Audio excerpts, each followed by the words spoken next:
This is the Barbados Today morning news for Friday, April 7th. Thank you for joining us. I am Mary-Claire Williams. International Business Minister Donville Inniss says he will be lodging a formal objection to the U.S. state of Illinois after it included Barbados on a list of tax havens. 10 other CARICOM member states have also been blacklisted. The bill forbids business groups or those operating in jurisdictions considered foreign tax havens from submitting a bid or entering into a contract with the state of Illinois. Inniss says the latest move will only serve to damage the economies of small island states. The blacklisting comes on the heels of similar claims by UK charity Oxfam. And only last week, the president of the Barbados International Business Association, Gregory McConney, said Barbados' primary investment jurisdiction, Canada, had begun to share this perception. The chair of the Barbados Hotel and Tourism Association, Roseanne Mayers, says Britain's vote to leave the European Union caught the local tourism industry with its pants down. Industry officials have been raising concern about the possible impact of the Brexit vote. Mayers told the Trade Forum yesterday that while many of the problems facing the industry existed long before the vote, the June 23rd referendum exacerbated the challenges. There was uncertainty, yes, but there certainly, again, was no doom and gloom. What you had is that the pound sterling lost and basically has not regained 17% of value. There is no way you can lose 17% of value and there not be an adjustment in terms of not only the way you look at your business, but the way you market to that population. The arrivals out of the UK by the end of 2016 were 2.1% up. And I want to again make the very clear point that numbers do not necessarily equate to revenue. A retired veteran trade union leader is suggesting that the movement in its current structure may be failing members. And the former General Secretary of the National Union of Public Workers, Dennis Clarke, is recommending a new style of industrial relations.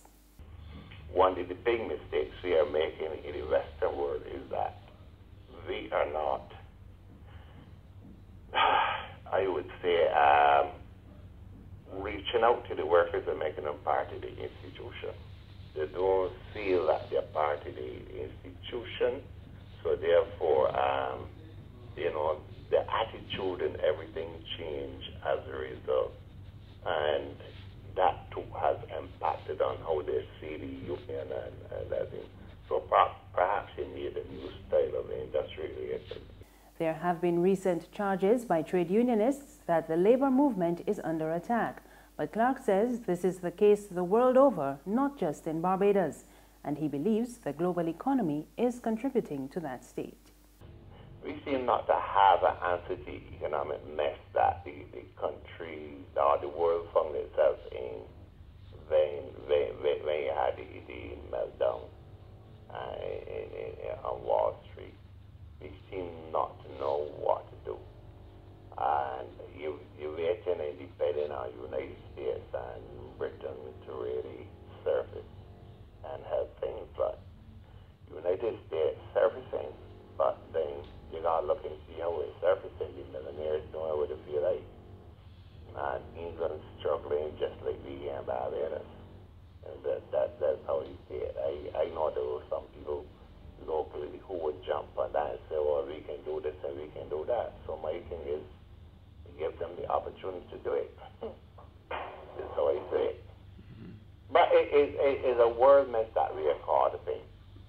And it's got to clean up outside the shores of Barbados so that things can really happen.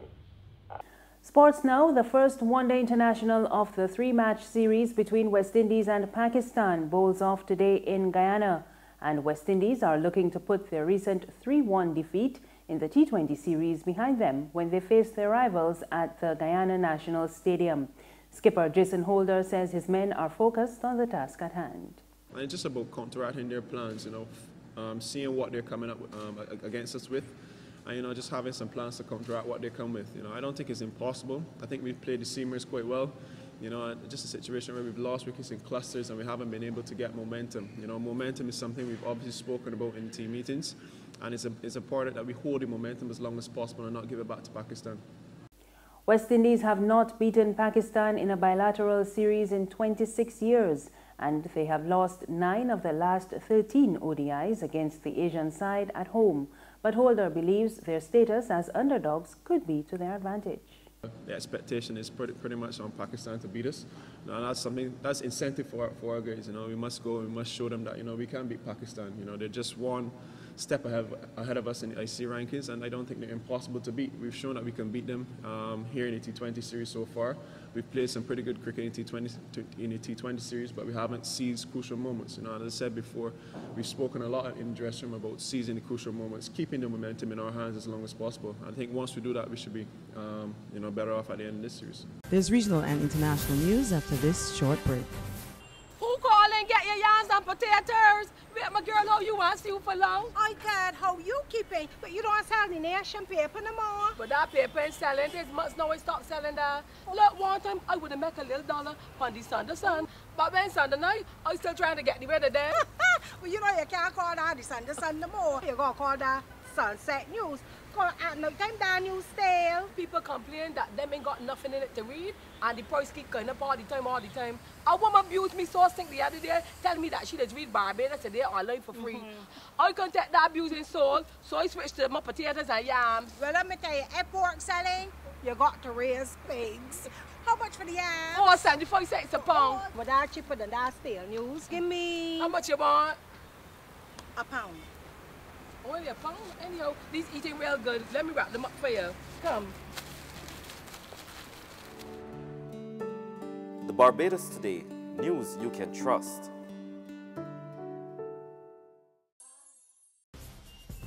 We're back now with news from the region. Carnival band owners in the Bahamas say the recent controversy surrounding the hosting of the Bahamas Junkanoo Carnival will hurt their pockets. Earlier this week, they were up in arms over the announcement of a change in date of the annual festival. However, the original May 4 to 6 dates were reinstated after the tourism minister intervened. You get behemoths who have invested in cruise ship packages, who invested in booking airfare at a discount rate, dealing with the hotels. You're talking about the taxi drivers who were already commissioned to pick up people from the airport. You're talking about suppliers who already bring in X amount of materials that April is the full production month. But you know, in marketing, I look at the positive side.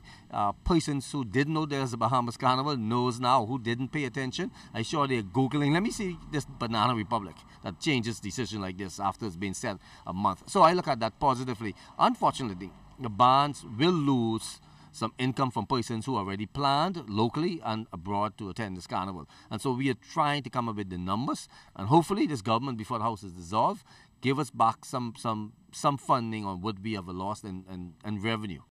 Finally, on the international scene, Japan has decided to extend unilateral sanctions against North Korea by 2 years. The trade minister says Tokyo will continue its prohibition of all trade between the two countries and its ban on all North Korean ships from entering Japanese ports. The announcement came after North Korea conducted a ballistic missile test off its east coast on Wednesday. It was the latest test fire in recent months. And that's news this Friday morning. Remember, you can get more on our website, www.barbadostoday.bb. You can also subscribe to our e-paper, email updates, and like us on Facebook.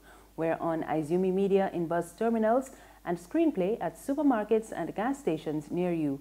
Or you can tune in to Channel 99 on Flow TV or Mix 96.9 FM for more news and sports. I am Marie Claire Williams. Have a good morning.